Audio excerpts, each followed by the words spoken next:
शुक्लां ब्रह्मविचारसारपरमामाद्यां जगद्व्यापिनीं वीणापुस्तकधारिणीमभयदां जाड्यान्धकारापहां हस्ते स्फाटिकमालिकां विदधतीं पद्मासने संस्थितां वन्दे तां परमेश्वरीं भगवतीं बुद्धिप्रदां शारदां। శ్రీ మహాగణాధిపతయే నమః. శ్రీ మహాసరస్వత్యై నమః. శ్రీ గురుభ్యో నమః. పంచగ్రహ కూటమి ఈ సంవత్సరము 2026వ సంవత్సరంలో మనకు 17 ఫిబ్రవరి 2026 రోజున ఉదయం 9:06 నుండి 19 ఫిబ్రవరి 2026 మధ్యాహ్నం 3 గంటల వరకు చంద్రుడితో కూడుకున్నటువంటి పంచగ్రహ కూటమి. అంటే ఇది 2 రోజులే ఉంటుంది. ఇది అమావాస్య యుక్తంగా చంద్రుడితో ఉన్నటువంటి పంచగ్రహ కూటమి. అంటే ఈ 5 గ్రహాల లోపల సూర్యుడు, చంద్రుడు, శుక్రుడు, బుధుడు, రాహువు వీళ్ళు ఇన్వాల్వ్ అయి ఉన్నారు. అంటే చంద్రుడు, సూర్యుడు, రాహువుతో ఇన్వాల్వ్ అయి ఉన్నటువంటి ఈ పంచగ్రహ కూటమి 2 రోజులు ఉంది. ఇందులో అమావాస్య కూడాను సంభవిస్తుంది. ఇది ఒక పంచగ్రహ కూటమి. తర్వాత రెండవసారి కూడాను మనకు పంచగ్రహ కూటమి వస్తుంది. అది 23 ఫిబ్రవరి 2026 రోజున మధ్యాహ్నం 11:48 నుండి 1 మార్చి 2026 అర్ధరాత్రి 12:57 వరకు ఇక్కడ కుజుడితో కూడుకున్నటువంటి పంచగ్రహ కూటమి ఏర్పడుతుంది. అంటే ఈ పంచగ్రహ కూటమిలో చంద్రుడు లేడు.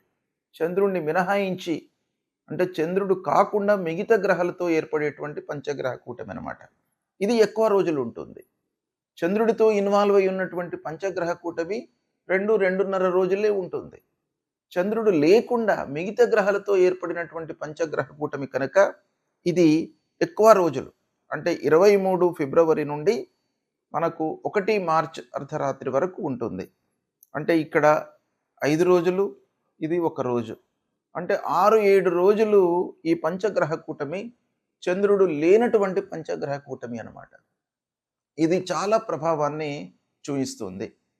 వ్యక్తిగత ప్రభావం కంటే కూడాను ప్రపంచవ్యాప్తంగా, దేశవ్యాప్తంగా, రాష్ట్ర వ్యాప్తంగా మనకు ప్రమాదాలు, సంఘటనలు, ఆకస్మికమైనటువంటి ఇబ్బందులు, మార్కెట్ లోపల ఉన్నటువంటి ధరలు పెరగడము, పతనం కావడము, ఇలాంటిది మనకు ఊహకు అందనటువంటి ఎన్నెన్నో విషయాలు ఈ పంచగ్రహ కూటమి సందర్భంగా జరిగేటువంటి అవకాశాలు చాలా ఉంటాయి. కాబట్టి ఇలాంటి ప్రభావము అంటే ఈ గ్రహాలతో ఏర్పడుతున్నటువంటి పంచగ్రహ కూటమి మనకు రాశి ప్రకారంగా ఎలా ఉంటుంది, అంటే వ్యక్తులకు ఎలా ఉంటుంది. అంటే ప్రపంచం అంటే మట్టి కాదు, మనుషులతో కూడుకున్నటువంటిదే ప్రపంచం. అంటే ప్రపంచవ్యాప్తంగా సామూహికంగా ఎఫెక్ట్ అనేటువంటిది ఈ గ్రహ కూటమి మూలకంగా జరుగుతుంది అనేటువంటిది శాస్త్రం చెప్పినప్పటికీ ఇందులో ఇన్వాల్వ్ అయి ఉన్నటువంటి వాళ్ళు ఎవరు? ప్రజలు. కాబట్టి ఈ ప్రజలు ఆయా రాసులలో ఉద్భవించినటువంటి వాళ్ళు కనుక ప్రధానంగా రాశి పరంగా ఈ పంచగ్రహ కూటమి యొక్క ప్రభావము ఎలా ఉంటుంది అనేటువంటి విషయాన్ని మనము తెలుసుకుందాం. మీనరాశి జాతకులకు పంచగ్రహ కూటమి మూలకంగా కలిగేటువంటి ఫలితాలు, ప్రభావము ఎలా ఉంటుందో తెలుసుకుందాం. మీనరాశి జాతకులకు కుంభరాశిలో పంచగ్రహ కూటమి సంభవిస్తుంది. అంటే కుంభరాశి అని అంటే 12వ స్థానం అవుతుంది. అంటే వ్యయస్థానము. వ్యయస్థానము అని అంటే ఖర్చులను కలిగించేటువంటి స్థానం, అనవసరమైనటువంటి ఖర్చులను ఇచ్చేటువంటి స్థానం. అంటే ఈ స్థానం లోపల సూర్యుడు, అంగారకుడు, బుధుడు, శుక్రుడు, రాహువు ఈ 5 గ్రహాలు ఉన్నాయి. శుక్రుడు సరే ద్వాదశ స్థానంలో సంచరిస్తున్న సమయంలో గోచార రీత్యా మీకు మంచి ఫలితాలు ఇస్తాడు. మిత్రస్థానం లోపల కూడాను శుక్రుడు ఉన్నాడు కాబట్టి మీకు ఒక రకంగా శుక్రుడి యొక్క సంచారము విడిగా ఆలోచించినట్టయితే మీకు మంచి ఫలితాలనే ఇస్తాడు. కానీ కంబైన్డ్గా ఈ అన్ని గ్రహాలతో ఉన్నాడు శుక్రుడు. కాబట్టి ఇది వ్యయస్థానము, మోక్షస్థానము లో ఈ గ్రహ కూటమి సంభవిస్తుంది కనుక ఖర్చులు పెరిగేటువంటి అవకాశాలు ఉన్నాయి. ఊహించని ఖర్చులు ముందుకు వస్తాయి. తర్వాత ఒంటరితనము అనేటువంటిది ప్రధానంగా కనబడుతుంది. అంటే మీరు ప్రతి విషయం నుంచి కూడాను డీవియేట్ అవుతారు. స్నేహితుల నుంచి డీవియేట్ కావడము, పని నుంచి డీవియేట్ కావడము, ఒంటరిగా ఉండడానికై ఇష్టపడము. అంటే ఈ ఒంటరితనం అనేటువంటి భావన ఎక్కడి నుంచి వస్తుంది అనంటే ఈ ద్వాదశ స్థానము మోక్ష స్థానం అన్నమాట. అంటే మోక్షాన్ని కాంక్షించేటువంటి వాడు ఏం కావాలి? భవబంధాల నుండి విముక్తుడై ఉండాలి. అలాంటి ఒక మనస్తత్వము ఈ కూటమి మూలకంగా మీకు కలిగే అవకాశాలు ఉన్నాయి. అది కొంతవరకు ప్లస్సే అవుతుంది. ఏంటంటే అనవసరమైనటువంటి పనుల నుండి మీరు విముక్తులయ్యి కావలసినటువంటి పనిపైన మీరు కాన్సంట్రేట్ చేసినట్టయితే అందులో సక్సెస్ పొందడానికి అవకాశాలు ఎక్కువ ఉంటాయి. కాబట్టి అది కొంతవరకు మిమ్మల్ని కాపాడుతుంది. మీరు అభివృద్ధి పథంలోకి రావడానికి అది దోహదపడుతుంది. అలాంటి మీకు ఈ గ్రహస్థితి ఉంది. అయితే ఈ వ్యయస్థానం మూలకంగా కలిగేటువంటి అనవసరమైనటువంటి ఖర్చులు, ఆకస్మికమైనటువంటి ఖర్చులను తగ్గించుకోవడానికి మీకు ఉన్నటువంటి సమయం లోపల ఆధ్యాత్మికతను పెంచుకోండి. అంటే భగవంతుడి విషయమై మీరు ఆ సమయాన్ని వెచ్చించండి. భగవంతుడి యొక్క ఉనికిని తెలుసుకోవడానికై ప్రయత్నాలు చేయండి. భగవద్ ఆరాధన చేయండి. స్తోత్ర పారాయణం చేయండి. జపాలు మీకు అందుబాటులో ఉన్న విధంగా మీరు చేసినట్టయితే మనస్సు అనేటువంటిది మళ్ళుతుంది. అంటే ఖర్చుల వైపు వెళ్లకుండా దాన్ని తగ్గించుకోవడానికి మీకు ఉపయోగపడుతుంది. దుర్వ్యసనాల మూలకంగా కూడాను ఖర్చులు కలిగేటువంటి అవకాశాలు ఉన్నాయి. అటువైపు మనస్సు వెళ్లకుండా ఉంటుంది. కాబట్టి అది మీరు ఆలోచనలో పెట్టండి, ఆచరణలో పెట్టండి. ముఖ్యంగా అశ్రద్ధ అనేటువంటిది బాగా పెరుగుతుంది ద్వాదశ స్థానంలో సంభవించడం మూలకంగా. అశ్రద్ధ, నిద్ర, తర్వాత పోస్ట్పోన్మెంట్ నేచరు, రేపు చేద్దాంలే ఈ పనిని, ఎల్లుండి చేద్దాంలే, తర్వాత చేద్దాంలే అనేటువంటి ఇలాంటి నేచర్ అనేటువంటిది డెవలప్ అవుతుంది. కనుక దీని నుంచి కూడాను మీరు విముక్తులు కావడానికై యాక్టివ్గా ఉండడానికి ప్రయత్నాలు చేసుకోండి. సూర్య భగవానుణ్ణి మీరు స్మరించండి, సూర్య నమస్కారాలు చేయండి. మీ లోపల శారీరక, మానసికంగా మీరు ఒక ఉత్తమమైనటువంటి స్థితికి వస్తారు. ఇది ఆచరించండి, మంచి ఫలితాలను పొందుతారు. పంచగ్రహ కూటమి అంటే ఏమిటి? ఈ గ్రహాలు ఒక్క రాశిలో సంచరించడం మూలకంగా ఎలాంటి ఫలితాలు ఉంటాయి? అసలు ఈ గ్రహ కూటమి అనేటువంటిది ఎలా ఏర్పడుతుంది అనే విషయాన్ని మనము ఒక్కమారు చూసినట్టయితే, సాంప్రదాయ జ్యోతిష్యంలో మనకు 9 గ్రహాలను మనము తీసుకుంటాము లెక్కలోకి. వాటి యొక్క చలనము, వాటి యొక్క సంచారాన్ని దృష్టిలో పెట్టుకొని ఫలితాలను మనం చెప్పడం జరుగుతుంది. సూర్యుడు, అంగారకుడు, బుధుడు, గురువు, శుక్రుడు, శని, రాహువు, కేతువు, ఇవి 9 గ్రహాలు. రాహు, కేతువు ఎప్పుడు కూడాను వాళ్ళు సమసప్తక స్థితి లోపల ఉంటారు. అంటే ఒకరి నుండి ఒకరు 180 డిగ్రీస్లో ఉంటారన్నమాట. అంటే రాహు, కేతువులు ఎప్పటికి కూడాను కలవడం అనేటువంటిది జరగదు. అయితే మిగతా 8 గ్రహాలు కలవడానికి అవకాశాలు ఉంటాయి. దాన్ని ఆ 8 గ్రహాలు కలిసినట్టయితే, ఒక్క రాశిలో కలిసినట్టయితే దాన్ని అష్టగ్రహ కూటమి అని అంటారు. అంటే 8 గ్రహాలు ఒక రాశిలో చేరి సంచరించడం అన్నమాట.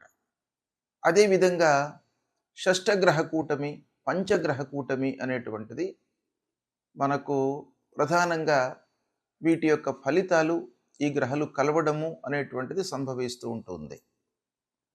అయితే ముఖ్యంగా ఈ పంచగ్రహ కూటమి అని అంటే 5 గ్రహాలు,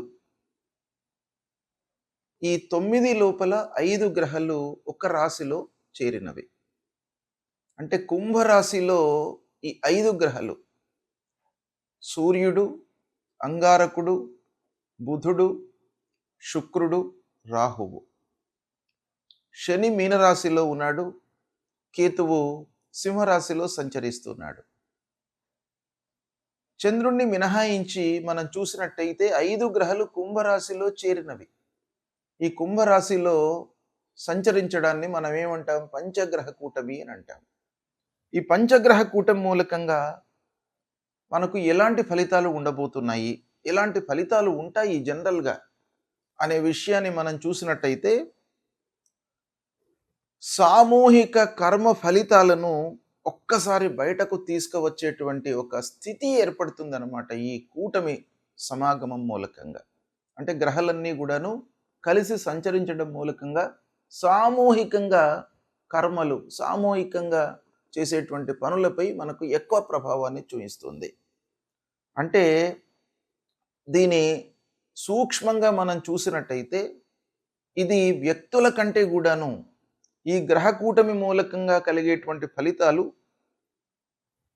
ప్రపంచవ్యాప్తంగా, దేశవ్యాప్తంగా, రాష్ట్ర వ్యాప్తంగా ఎక్కువగా ప్రభావాన్ని చూపిస్తాయి. అంటే ప్రపంచవ్యాప్తంగా ఎలా ఉంటాయి? ఎక్కువ సంఘటనలపై ప్రభావం చూపిస్తుంది గనక ప్రపంచ స్థాయిలో ఎలాంటి ప్రభావాలు ఉంటాయి? ప్రపంచ స్థాయిలో మనకు ఉండేటువంటి ప్రభావము, సంఘటనలు ఏంటంటే, రాజకీయ పరంగా, రాజకీయంలో ప్రపంచవ్యాప్తంగా దేశాలలో రాజకీయ మార్పులు, ప్రభుత్వాలపై ప్రజల యొక్క అసంతృప్తి, నియంతృత్వ పాలనలకు చరమగీతం పాడడము, అంటే నియంతృత్వ పాలనలు బలహీనపడము, తర్వాత కొత్త రాజకీయ కూటమిలు ఏర్పడము, అంతర్జాతీయ ఒప్పందాలు, యుద్ధాలు, ఉద్రిక్తతలు, వీటిపైన కూడాను చాలా ప్రభావం చూపిస్తుంది. అంటే సరిహద్దు వివాదాలు మళ్ళీ చెలరేగే అవకాశాలు ఉంటాయి. ఆయుధ పరీక్షలు, సైనిక కదలికలు, శాంతి చర్చలతో పాటు ఆకస్మికమైనటువంటి ఘర్షణలు, ఇక ఆర్థిక వ్యవస్థపై కూడాను ఈ పంచగ్రహ కూటమి యొక్క ప్రభావం ఉంటుంది. అంటే ప్రపంచ మార్కెట్ లోపల అస్థిరత అనేటువంటిది చోటు చేసుకుంటుంది. అంటే బంగారము కానివ్వండి, చమురు, డీజిలు, కరెన్సీలపై ఊగిసలాట, అంటే అస్థిరత ఏర్పడుతుంది. కొన్ని దేశాలకు భారీ నష్టం వాటిల్లేటువంటి అవకాశాలు ఉంటాయి. కొన్ని దేశాలకు ఆకస్మిక లాభం చేకూరుతుంది. అంటే ఒక దేశానికి నష్టం జరుగుతుంటే ప్రపోర్షనల్గా ఇంకో దేశము లాభపడేటువంటి అవకాశాలు మనకు ఉంటాయి. అవన్నీ కూడాను ఈ యోగం మూలకంగా సంభవించే అవకాశాలు ఉంటాయి.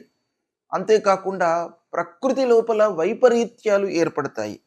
అంటే భూకంపాలు, అగ్నిపర్వతాలు విస్ఫోటనం కావడము, సముద్ర తీర ప్రాంతాలలో తుఫాన్లు ఏర్పడము, వరదలు రావడము, వాతావరణంలో అతి తీవ్రమైనటువంటి మార్పులు ఏర్పడము, ఇలా ప్రపంచవ్యాప్తంగా జరిగేటువంటి అవకాశాలు ఉన్నాయి. ఇక దేశీయంగా భారతదేశంలో ఎలాంటి ప్రభావం చూపిస్తుంది అనంటే, పాలనపైన, రాజకీయాలపైన ప్రభావం చూపిస్తుంది. కేంద్ర రాష్ట్రాల మధ్య అధికార ఘర్షణలు తలెత్తేటువంటి అవకాశాలు ఉంటాయి. కీలక చట్టాలు, విధాన మార్పులు, ప్రజల ఉద్యమాలు పెరిగే అవకాశం ఉంటుంది. దేశీయంగా కూడాను ఆర్థికపరమైనటువంటి రంగం పైన ఎఫెక్ట్ కనబడుతుంది. అంటే స్టాక్ మార్కెట్లు ఆకస్మిక పతనము, పునరుద్ధరణ, వ్యవసాయము, మౌలిక వసతులు, పెద్ద పెట్టుబడులపై ప్రభావము, కొత్త పన్నులు లేదా ఆర్థిక విధానాలు, భద్రతపై, రక్షణపై కూడాను ప్రభావం చూపిస్తుంది. ఇలా దేశం పైన, రాష్ట్రం పైన మనకు తీర ప్రాంతాలపైన ప్రభావం చూపిస్తుంది. రాష్ట్రానికి సంబంధించినటువంటి ఖనిజాలు, పరిశ్రమలు, వ్యవసాయం ప్రధానమైనటువంటి రాష్ట్రాలు ఏవైతే ఉన్నాయో ఆ రాష్ట్రాల లోపల వర్షపాతము అసమానతగా ఉండడము, అంటే మనకు కాలానికి అనుగుణంగా వర్షాలు పడకపోవడము, దాన్ని అసమతుల్యంగా వర్షాలు పడడము, తద్వారా పంటల ధరల లోపల మార్పు, ఇవన్నీ కూడాను ఉండే అవకాశాలు ఉంటాయి. ఇక వీటన్నికి తోడుగా ఆధ్యాత్మికంగా మనకు మార్పులు వస్తాయి. అంటే ఇన్ని కష్టాలు ఒక పక్కన వచ్చే అవకాశాలు ఉంటాయి కాబట్టి సహజంగా మానవుడి లోపల ఆధ్యాత్మికత అనేటువంటిది పెరుగుతుంది.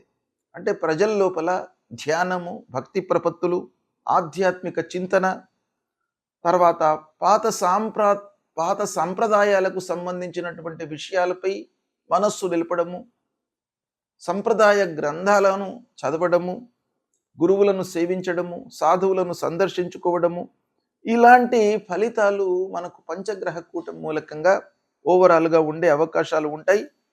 వీటి నుండి అధిగమించడానికి మన సంప్రదాయం ప్రకారంగా ఏవైతే చెప్పారో, ఏం చెప్పారు, ఇలాంటి విపత్తులు జరుగుతున్నటువంటి సమయం లోపల మానవులందరూ కూడాను భగవంతుణ్ణి ఆరాధించడము, భగవంతుడికి కావలసినటువంటి జప తపాదులు హోమాలు చేయడము, తద్వారా ఇవన్నీ కూడాను తగ్గేటువంటి అవకాశాలు ఉన్నాయి.